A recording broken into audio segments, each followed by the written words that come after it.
Now next, a TalkTV world exclusive. We here have been investigating the convicted sex offender known as the Lotto Rapist. Serial rapist Iorworth Hoare was sentenced to life in 1989 for attempting to rape former teacher Shirley in Roundhay Park in Leeds. But, unbelievably, this is the UK of course, in 2004, whilst on weekend leave from Leyhill Open Prison in Gloucestershire, this lowlife's life and fortune changed forever. And this would cement him in history as the Lotto Rapist. This weekend's Lotto Extra draw then. The National Lottery was set up in 1994 to change lives and support good causes, but not this cause. In 2004, serial sex offender Iorworth Hoare scooped £7.2 million. After buying a winning Lotto Extra ticket whilst on weekend leave from Leyhill Open Prison in Gloucestershire. At the time of his winning, he was serving life for multiple sex attacks, including the harrowing 1988 attempted rape of 59-year-old Shirley, who was attacked as she walked through a park in Leeds. In March 2005, Hoare was released from prison on the argument that he was rehabilitated. He was restricted from accessing his millions that had since ballooned to an estimated £10 million due to smart investments, and was instead allowed a monthly allowance of around £8,000 under the condition of his licence. Money he has since used to build an extensive property portfolio and an art collection, including an extravagant Picasso sketch. After campaigning through the courts for over 20 years, Shirley finally won a legal battle at the European Court of Justice to change the law so she could claim compensation from her attacker. He eventually paid her £50,000 in damages and almost £800,000 in legal costs. The convicted rapist spent more than £1 million trying to avoid paying his victim compensation. Shirley donated every last penny to charity before going on to waive her right to anonymity when she received an MBE in 2012. Her legal battle has set a precedent for other victims of sexual abuse, including victims of Jimmy Savile, to be able to claim compensation.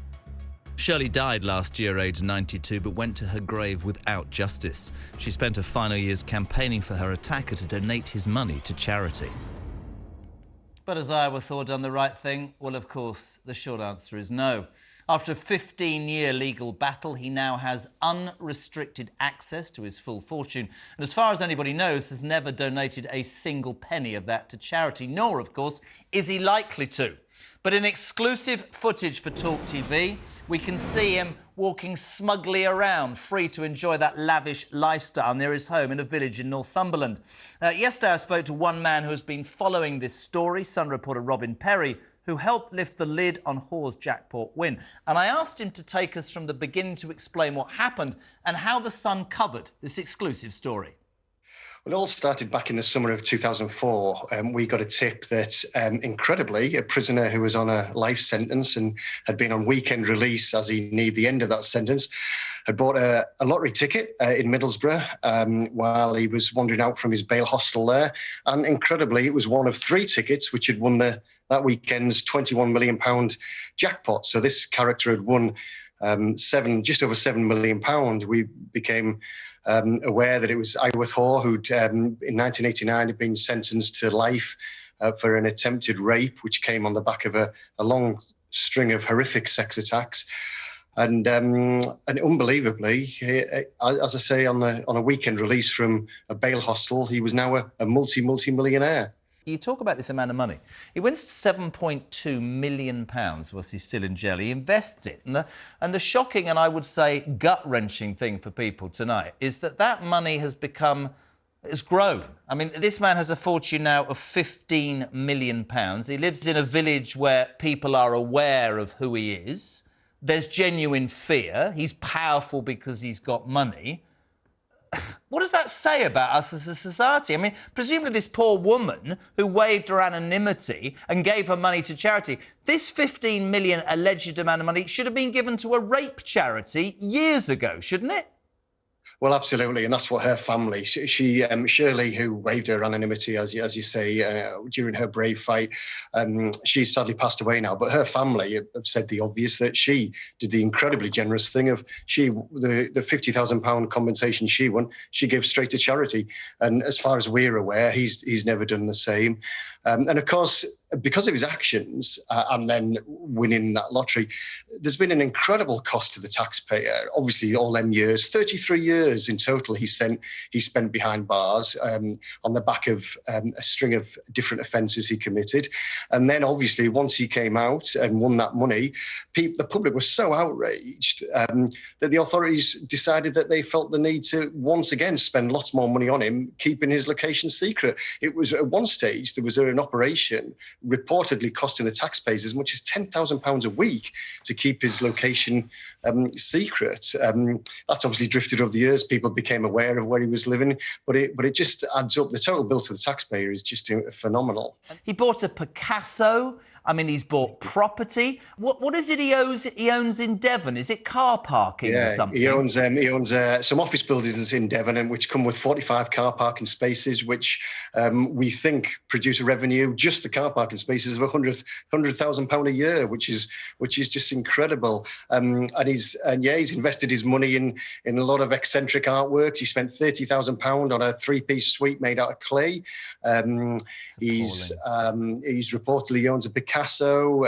He's bought lots of different artworks over the years. Some of them quite, it's all eccentric and disturbing, including a male torso that appeared to have been speared through the chest. There's a cast iron, what appears to be a cast iron sculpture of a woman sitting on a bench that sits outside his house at times. It's all quite sort of strange. But yeah, there's been some very wise investments on the property front as well, which is just seen his fortune go one way, and that's up.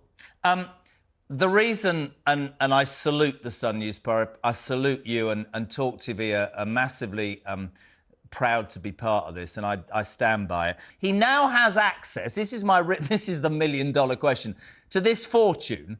Who in the name of the Lord, Robin Perrie, has allowed this? Is it that who are these trustees? Well, you're absolutely right. It was a solicitor and an accountant for a number of years were the trustees of his account. So he was given a monthly allowance of £8,666 to live on.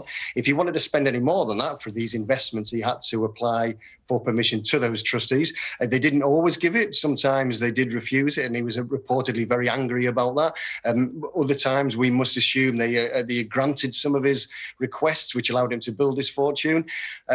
We understand that he launched at some stage legal action to allow himself access to his whole fortune. That was granted, and yeah, as you say, this fortune continues to grow, and he's got complete access to that. And that was another point which really offended Shirley when she was still alive. Her life was devastated, ruined in many ways because of his actions, and she had to scrimp and scrape and fight for every little penny she could get for a pathetic little amount of criminal compensation, and he was ended up as a multi-millionaire, and when she wasn't even told that he was on weekend release when he won that lottery ticket. The amazing thing about Shirley Woodman, and I want to say this, not only did she waive her anonymity, but her campaigning changed the law and changed the opportunity, and women and victims of historical abuse could come forward, and she should be celebrated for that. She got an MBE and total respect. I know you have been in contact. He now lives in Northumberland. We're allowed to say that, and you have, very quietly spoken to many residents in that area. And let's forget about the money for a minute. They've got a convicted rapist living in their village, and a lot of them are living in fear because this man not only has this history, he's got power and money. That's absolutely right, and they're appalled by it, but they're also scared of him. He's got the money now to sue. So they will speak anonymously, but they're all terrified to speak on the record because they know that at the drop of the hat, he could take legal action against them. One of their residents told us that they have a couple of daughters, teenage daughters. They liked running, but when they went out for a jog around the local streets, their mother would drive in their car behind them to make sure they were safe. I mean, we've got to go back to the authorities claim he's rehabilitated and is no longer a risk, obviously, because they allowed him to be freed. But these local residents, they have their own fears that, who knows? His legacy of criminal offending, sex attacks, was long and repeated, and they fear that perhaps he might not be. As I say, the authorities claim he is, but their view is, who would want him as a neighbour? And I think we all know that, and the answer to that. There was an incident in 2016. A complaint was made about a convicted sex offender. I think it was a potential flashing or something like that. I don't mean to use the wrong words. When the police turned up, high and mighty Hoare had lots to say, didn't he? Absolutely, he did, and so he was arrested in that incident on suspicion of two offences. One was the original flashing. The second one was assault, and that was because of his interaction with the police officer, who was a woman, who turned up to arrest him. And due to the strict conditions which people who've served life sentences are released under when they are released from prison, he was immediately taken back to jail. And at one stage, it looked like he may have to continue with the rest of his life sentence. The case against him was ultimately dropped. It didn't go to court, so he was released again, and he's now back living within that community. And as I say, we keep having to stress the fact that the authorities think he's no longer a risk. Well, I'm going to quote for the people watching this. I'm going to quote for the people watching this what he actually said as he was arrested. I'm a multi-millionaire. I'm not going anywhere. I've been in prison a long time. I know how to fight. I know what to do.